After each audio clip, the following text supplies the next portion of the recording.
Bismillahirrahmanirrahim. Assalamualaikum warahmatullahi wabarakatuh.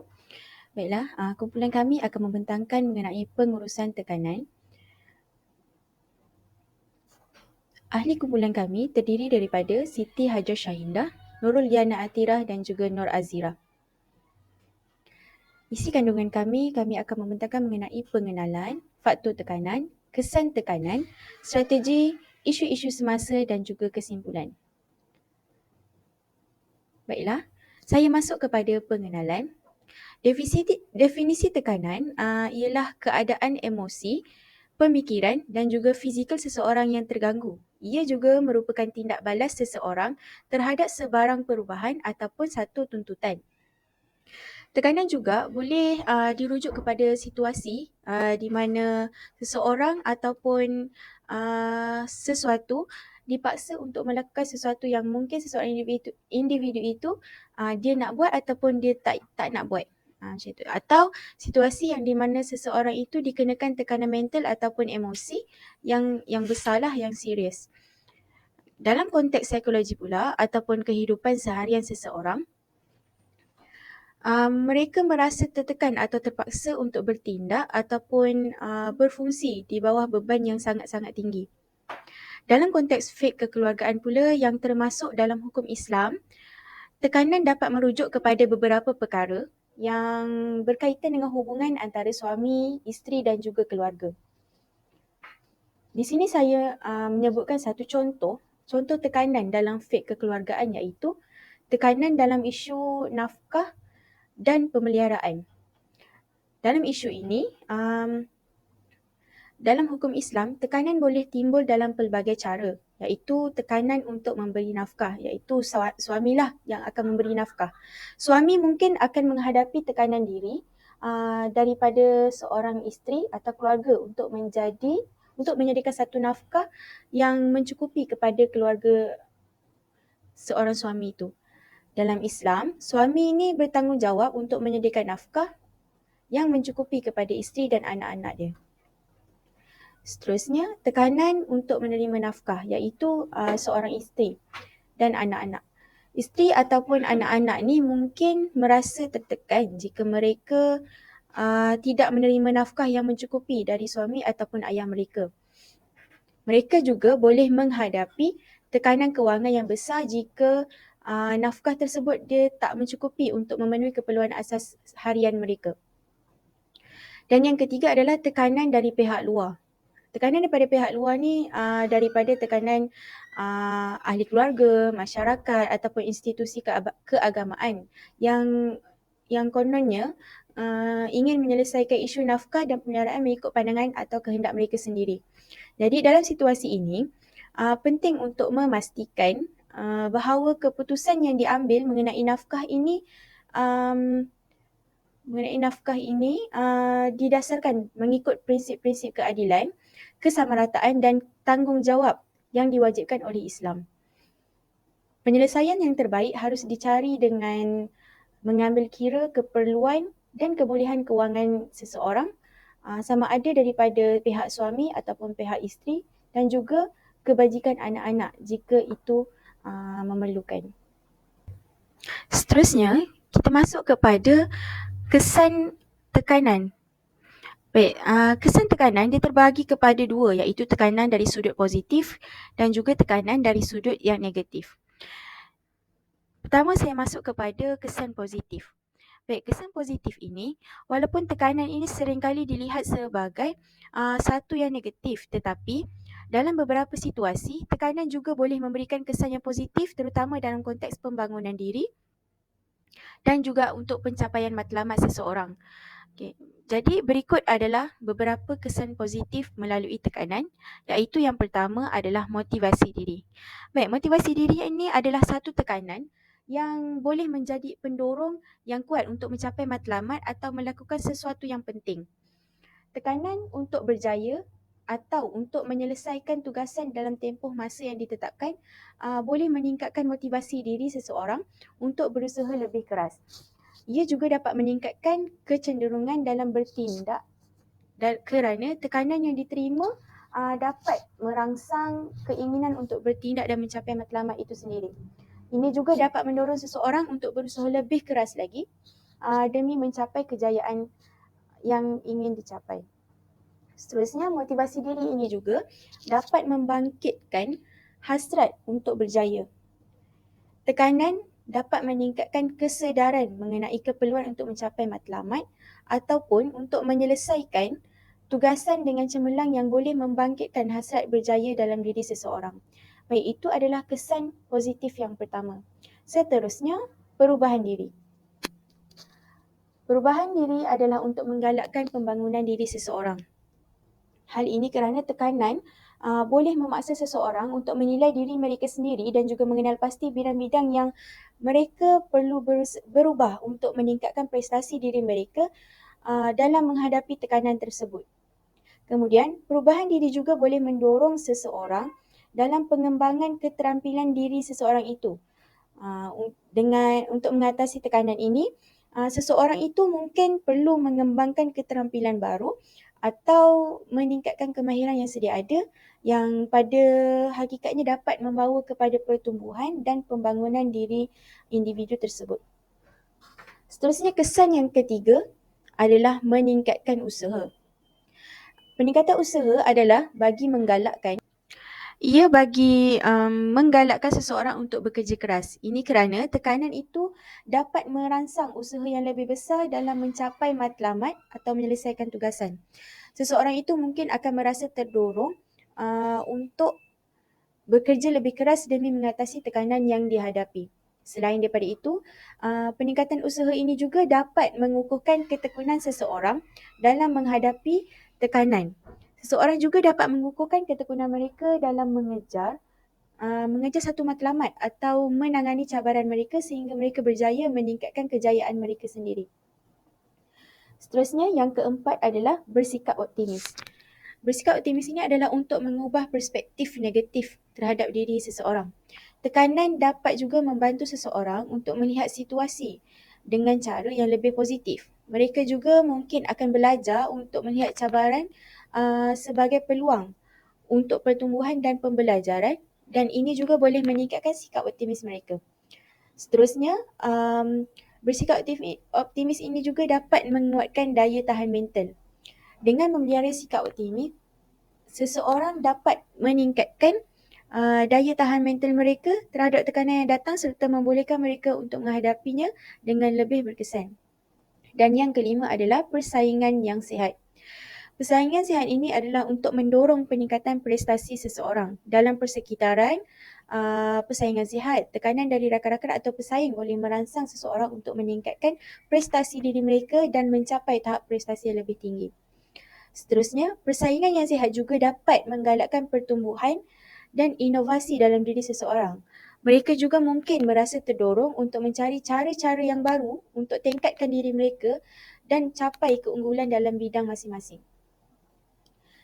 Jadi dalam kesemua kesan positif ini adalah penting untuk memastikan bahawa tekanan dapat diuruskan secara efektif dan juga diimbangi dengan strategi pembangunan diri yang sihat seperti mengamalkan penjagaan kesihatan mental dan fizikal serta menetapkan matlamat yang realistik dan juga terukur.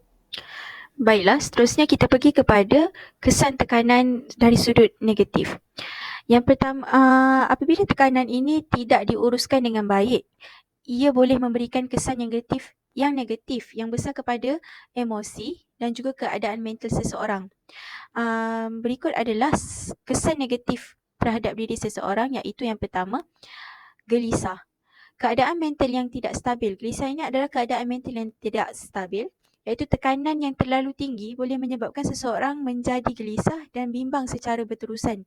Mereka mungkin akan mengalami kesukaran untuk tidur ataupun mengalami kesukaran dalam menstabilkan mental mereka. Gelisah juga akan menyebabkan ketidakselesaan emosi yang akan berterusan. Gelisah ini boleh mengganggu kesejahteraan emosi dan juga fizikal seseorang, dan ia juga boleh menyebabkan peningkatan tekanan dalam jangka masa yang panjang.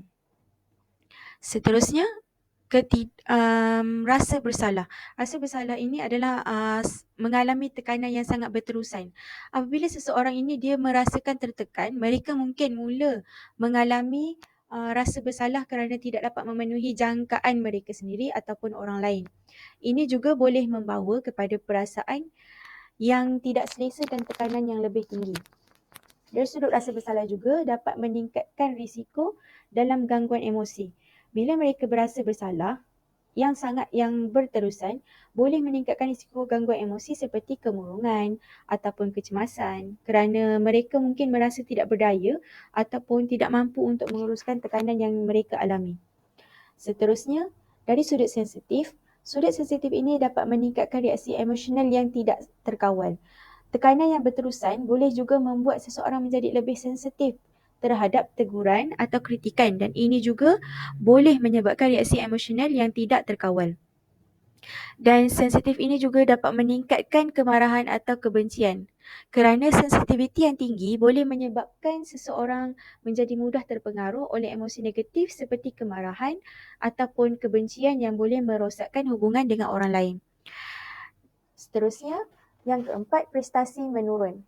Prestasi menurun adalah pengurangan produktiviti dan juga kualiti kerja individu. Tekanan yang berlebihan boleh menyebabkan penurunan prestasi kerana seseorang mungkin kesulitan untuk memberi tumpuan atau melakukan tugasan dengan cemerlang. Kemudian, kesukaran dalam mempelajari atau mengingati, tekanan yang tinggi boleh mengganggu keupayaan seseorang untuk mempelajari maklumat baru atau mengingati maklumat yang diperlukan untuk melakukan tugas dengan berkesan. Dan kesan yang kelima adalah emosi tidak stabil. Emosi yang tidak stabil ini dapat meningkatkan risiko gangguan mood seseorang, gangguan emosi seseorang. Tekanan yang berterusan boleh menyebabkan emosi yang sering seperti perasaan sedih, marah ataupun kecewa yang tidak konsisten, yang tidak stabil. Dan emosi yang tidak stabil juga dapat mengganggu hubungan sosial. Kerana emosi yang tidak stabil boleh menyebabkan ketegangan dalam hubungan sosial dan juga menyebabkan ketidakselesaan ataupun ketidaksefahaman dengan orang lain. Jadi, mengetahui kesan tekanan dari sudut negatif ini adalah penting untuk membantu seseorang mengenal pasti apabila mereka menghadapi tekanan yang berlebihan dan mengambil langkah-langkah yang sesuai untuk menguruskan dan mengurangkan tekanan tersebut. Okey, seterusnya saya akan menerangkan tentang faktor tekanan dalam pengurusan keluarga, kekeluargaan. Faktor tekanan dari segi luaran. Pertama adalah persekitaran fizikal. Persekitaran fizikal maksud dia mungkin disebabkan faktor sikap ibu mertua ataupun adik-beradik ipar kan. Jadi contohlah kalau macam kita ni datang rumah mak mertua tapi mak mertua ni kurang suka dengan kita. Jadinya itu yang boleh jadikan satu tekanan. Itu antara faktor lah yang boleh beri tekanan dalam keluarga. Yang kedua adalah sosial. Apa yang dimaksudkan dengan sosial? Contohnya adalah sekarang ni kita dah biasa, dah jadi macam satu persoalan yang dah biasa sangat untuk orang yang dah berkahwin. Dia punya soalan contohnya bila nak ada anak? Dah ada anak pertama. Bila nak ada anak kedua? Dah ada anak kedua, anak ketiga pula bila kan? Jadinya soalan-soalan macam tu sebenarnya dia beri tekanan kepada orang yang belum dapat anak. Ataupun macam contohlah dia dah kahwin dah 2 tahun tapi tak ada lagi tak ada zuriat lagi kan. Jadinya dekat situ sebenarnya dia kecil hati jugalah. Bila dengar tu kecil hati dan dia beri tekanan kepada si isteri tadi tu.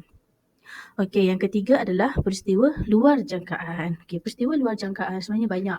Satu benda yang kita tak jangka pun akan berlaku. Kita tak expect pun akan berlaku kan. Contohnya dah kahwin tiba-tiba si suami bankrupt.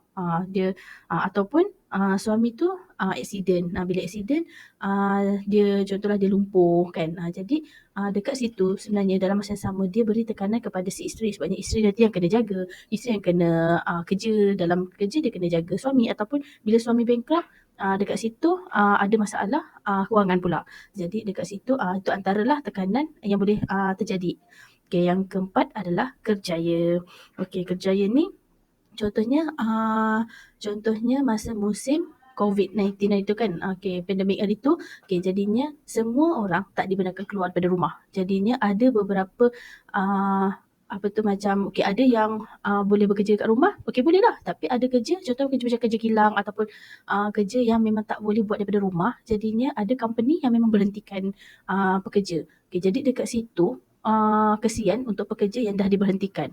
Jadi itu diberi tekanan kepada keluarga tu bila salah seorang tu diberhentikan kerja ataupun dua-dua diberhentikan kerja. Jadinya mereka yang dah diberhentikan kerja ni dia kena cari lain pula. Jadi kadang-kadang sebabkan tekanan yang macam ni dia boleh jadi pergaduhan antara suami dan isteri. Okey, dan yang kelima untuk faktor tekanan luaran ni adalah halangan ataupun gangguan harian. Iaitu contohnya kalau anak sakit, jadi dekat situ dia ni lah dia bagi tekanan kepada ibu nak pergi kerja tapi kena jaga anak. Itu adalah gangguan harian. Seterusnya adalah faktor tekanan dari segi dalaman. Apa yang dimaksudkan dengan dalaman? Dalaman tu adalah dari dalam diri kita sendiri. Yang pertama adalah gaya hidup. Contoh dia gaya hidup seseorang ni dia melebihi keperluan diri dia sendiri. Contohnya si isteri ni dia belanja tapi melebihi kemampuan keluarga. Dia shopping melebihi kemampuan keluarga. Yang kedua adalah berfikiran negatif. Ada isteri dia ni selalu fikir buruk je kan. Contoh suami nak pergi kerja tapi isteri ni asyik fikir dia ni nak jumpa perempuan lain, ataupun isteri nak pergi kerja tapi suami cakap isteri ni curang belakang dia. Itu antara berfikiran negatif lah, faktor tekanan yang terjadi disebabkan dalaman ni. Yang ketiga adalah kendiri negatif. Kendiri negatif itu adalah sifat daripada dalam diri sendiri yang memang negatif. Contoh dia, si suami ni jenis panas baran ataupun si isteri malas. Jadinya dekat situ sebenarnya dia memberi tekanan kepada salah seorang lah. Kalau suami tu pemarah ataupun panas baran kan. Jadinya isteri yang menanggung tu, dia sebenarnya dia ada rasa tekanan untuk diri dia sendiri.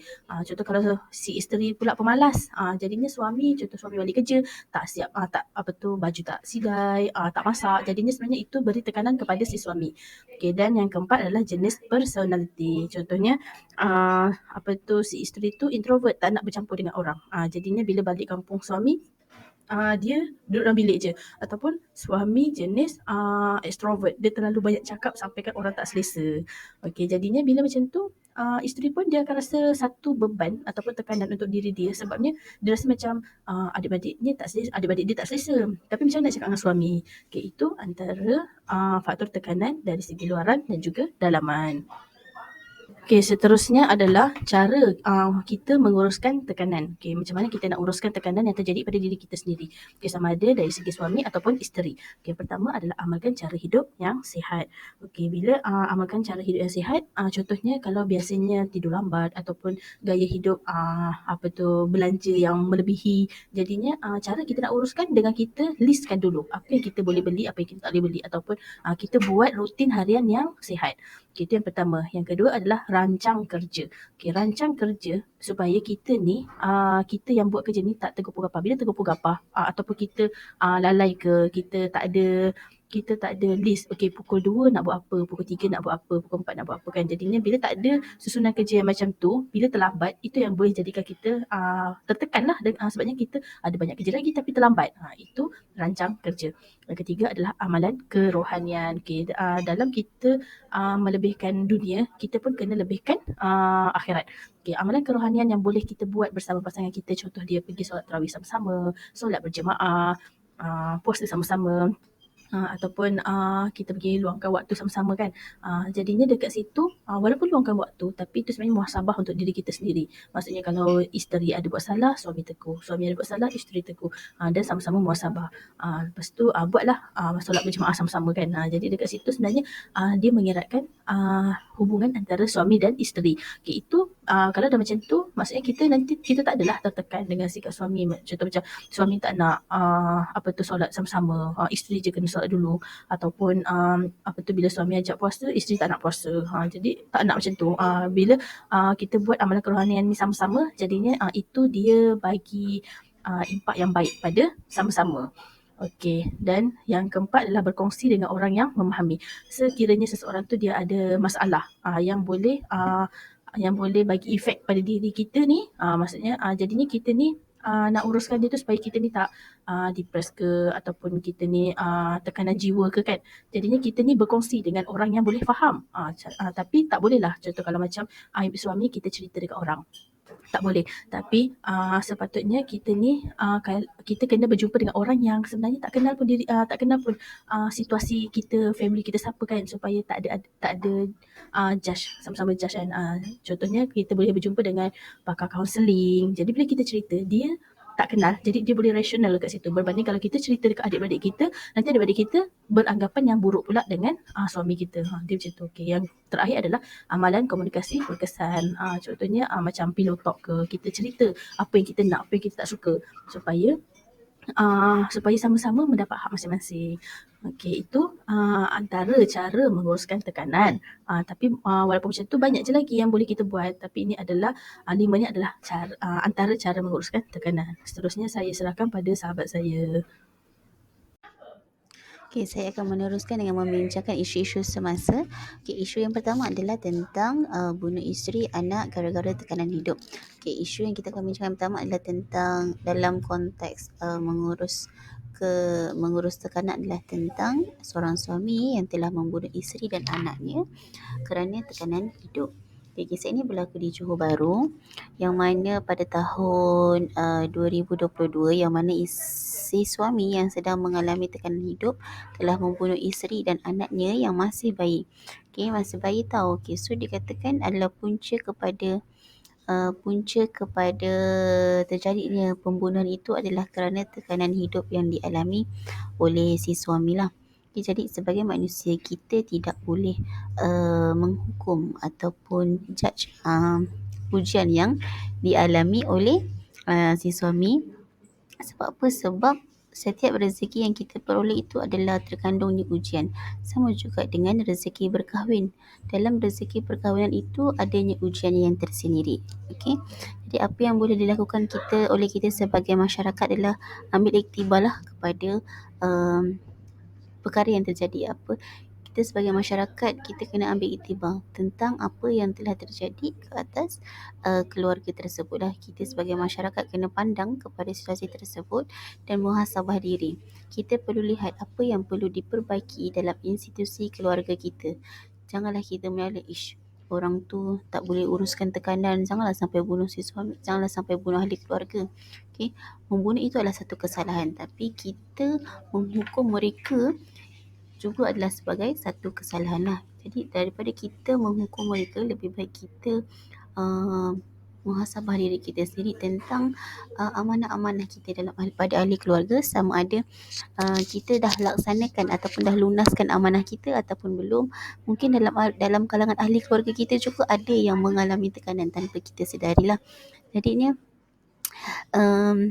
kita sebagai ahli keluarga, sebagai seorang yang bertanggungjawab, masyarakat bertanggungjawab kepada keluarga sendiri, kita kena ambil peduli, kita kena ambil tahu tentang tekanan yang dihadapi oleh orang sekeliling kita, terutamanya ahli keluarga kita lah. Seperti yang dibincangkan oleh rakan saya sebelum ni, terdapat beberapa faktor yang menjadi punca kepada tekanan. Ada faktor luaran, ada faktor dalaman. Jadi mungkin kita tak sedar kadang-kadang suami kita mengalami tekanan, adik-beradik kita mengalami tekanan, anak-anak kita mengalami tekanan. Jadi kita sibuk menghukum orang lain tanpa menyedari hakikat bahawa orang sekeliling kita juga mengalami masalah yang sama. Oleh itu pentingnya untuk kita tahu tentang cara-cara ataupun bagaimana untuk kita menguruskan tekanan bagi membantu mereka yang berada di sekeliling kita, terutamanya ahli keluarga kita sendiri. Okey. Bukan setakat suami je perlu ni, sebenarnya isteri, anak-anak yang dah dewasa, sebenarnya ibu bapa juga perlu mendidik anak-anak cara untuk menguruskan tekanan yang baik, supaya apabila mereka berdepan kepada satu situasi yang menyebabkan tekanan, sebab tekanan ini boleh datang pada bila-bila masa saja tanpa kita jangka. Jadi sebagai ibu bapa, kita boleh mendidiklah anak-anak kita untuk cara mereka menguruskan tekanan apabila mereka berhadapan dengan situasi yang terkesan daripada tekanan tu kan. Okay. supaya mereka tidak mengambil, supaya apa? Supaya bila kita tahu tentang cara mengurus tekanan ini, kita akan mengambil langkah yang selamat. Kita akan tahu cara yang sesuai untuk kita gunakan, cara jalan penyelesaian yang sesuai untuk kita gunakan bagi mengurus tekanan kita. Sebagai contoh, berkomunikasi dengan orang yang kita percaya, seperti yang kawan saya beritahu tadi, mengamalkan amalan hidup sihat. Okay. Daripada segi konteks kerohanian juga kita boleh aplikasi dah. Mungkin bila rasa tekanan tu terus ambil wuduk, terus buat solat sunat. Okay. Cara-cara itulah yang kita boleh aplikasikan dalam diri kita dan juga ahli keluarga kita. Seorang ayah boleh mendidik anaknya, seorang ibu, seorang ayah boleh mendidik isteri dan anaknya cara mengurus tekanan, supaya apabila kita cakna, isterinya pada hari tersebut isterinya mengalami tekanan, pada hari tersebut anaknya mengalami tekanan. Jadi apa peranan ayah sebagai ketua keluarga untuk menguruskan tekanan yang dihadapi oleh ahli keluarganya, dan apa peranan diri sendiri untuk menguruskan tekanan hidup kita supaya tidak melibatkan emosi kita tidak memberi kesan emosi kita kepada orang lain. Okay, itu adalah isu yang pertama. Okay, seterusnya adalah isu yang kedua. Okay, isu yang kedua adalah isteri depresi sampai level nak bunuh diri. Lelaki ini kongsi cabaran, kami sendiri terus terang saja, tak ada rasa malu-malu. Okay, isu kedua ini adalah tentang seorang isteri yang mengalami masalah depresi sehingga terasa untuk bunuh diri lah. Okay, jadi artikel ini mengisahkan seorang suami yang bercerita secara terbuka di media sosial kepada orang awam tentang masalah yang dihadapi oleh isterinya. Tapi nak katakan di sini yang bahawa penceritaan tersebut bukanlah untuk membuka aib isterinya, tapi ianya adalah untuk membuka mata masyarakat, membuka mata orang sekeliling bahawa pentingnya untuk kita berikan sokongan kepada mereka yang mengalami tekanan hidup ini, terutama mengalami masalah depresi, masalah tekanan hidup, terutamanya bila orang tersebut adalah dari kalangan ahli keluarga kita sendirilah. Sebab sokongan dari ahli keluarga ni tidak sama dengan sokongan daripada orang luar, walaupun kita pergi kaunselor. Okay, jadi ini penting untuk ahli keluarga itu memainkan peranan mereka dalam memberikan sokongan kepada ahli keluarga yang mengalami tekanan lah. Daripada penceritaan Encik Najmi Nawawi ni, beliau sendiri yang menemani isteri beliau untuk mendapatkan rawatan di bahagian psikiatri lah. Okay, sebab saja beliau mendapat tahu tentang penyakit yang dihadapi oleh isterinya, beliau tekad untuk membawa, tanpa rasa ragu-ragu, beliau tekad untuk menemani sendiri isteri beliau berjumpa dengan pakar psikiatri lah. Sebab beliau sendiri yang nekat nak bantu isterinya pulih. Okay, Encik Najmi juga mengatakan bahawa penyakit isterinya itu adalah ujian dalam perkahwinan mereka, dalam menempuh alam perkahwinan mereka, lebih-lebih lagi dengan kehadiran dua orang cahaya mata. Okay, bayangkan sajalah bagaimana seorang ibu yang mengalami tekanan nak menguruskan anak-anak, nak menguruskan suami. Jadinya peranan suami sendiri, sedangkan walaupun itu adalah tanggungjawab suami, jadinya peranan suami sendirilah yang perlu menambah ilmu pengetahuan tentang apakah itu depresi, cara mengurus tekanan. Pentingnya, pentingnya dapat dilihatlah bahawa pentingnya ilmu pengurusan tekanan ini dalam keluarga. So, jika Encik Najmi tidak mempunyai ilmu dalam pengurusan tekanan dalam rumah tangga, saya rasa mungkin beliau tidak akan menemani isteri beliau lah. Tidak akan ambil peduli tentang perasaan yang dialami, tekanan yang dialami oleh isteri beliau, tentang depresi yang dihadapi oleh isteri beliau. Mungkin beliau akan terus membiarkan anak-anak, isteri yang uruskan seorang diri, isteri yang uruskan anak-anak seorang diri, dengan nak uruskan diri sendiri lagi. Jadinya tindakan Encik Najmi dengan menceritakan tentang penyakit yang dihadapi oleh isteri beliau dan ujian yang dialami dalam rumah tangga beliau sebenarnya adalah untuk membuka mata dan hati masyarakat untuk menerima kehadiran mereka yang mengalami masalah tekanan ni, seperti contoh isterinya lah. Okay. Sebab apa? Sebab beliau sendiri yakin bahawa tekanan majoriti isteri dalam Malaysia ni mengalami tekanan. Jadi kadang-kadang sama ada kita tak perasan ataupun perasan, tapi kita tak tahu pun itu adalah masalah tekanan hidup. Jadi ini penting untuk suami, isteri dan anak-anak mempunyai ilmu depresi agar kita boleh membantu insan-insan tersayang di sekeliling kita lah. Okay. Tindakan Encik Najmi ni dapat dilihat macam mana beliau mengambil sudut pandangan yang positif daripada masalah tekanan yang dihadapi oleh isteri beliau. Okay. Sedikit pun beliau tidak meninggalkan isteri beliau dan bersama-sama memberi sokongan untuk menghadapi masalah tersebut dan meniti alam perkahwinan itu bersama-sama. Okay, oleh itu dapat dilihatlah bahawa pentingnya sifat memahami antara suami dan isteri, sifat ilmu tentang pengurusan tekanan. Okay, kalau dilihat, kalau tak ada ilmu tekanan itu, maka boleh menjadi berlakunya perceraian. Okey. Kesimpulannya, dalam perkahwinan, suami dan isteri perlu saling memahami antara satu sama lain. Hal ini kerana alam rumah tangga tidak akan lari dari sekecil masalah sehingga ke sebesar-besar masalah. Maka pentingnya untuk memahami dan mengendalikan tekanan secara berkesan untuk memelihara kebahagiaan dan kestabilan alam perkahwinan. Okay. Seperti yang saya beritahu sebelum ini, setiap rezeki itu ada ujiannya. Rezeki orang yang berkahwin ada ujiannya juga. Okay, dalam perkahwinan sendiri mengalami ujian. Jadi ujian yang boleh menimbulkan tekanan dan perasaan. Jadi pentingnya, jadi bagaimana kita sebagai salah seorang dalam ahli keluarga tersebut, sebagai suami, sebagai isteri, cara kita untuk mengurus tekanan diri dan juga cara kita untuk mengurus tekanan pasangan kita ataupun anak-anak kita. Okay, penting kalau tak ada kesefahaman antara satu sama lain, tak ada perbincangan antara satu sama lain, maka tidak wujudlah keluarga yang mawaddah sakinah. Okay. Okay, itu sahaja daripada kumpulan kami. Okay, sekian, terima kasih.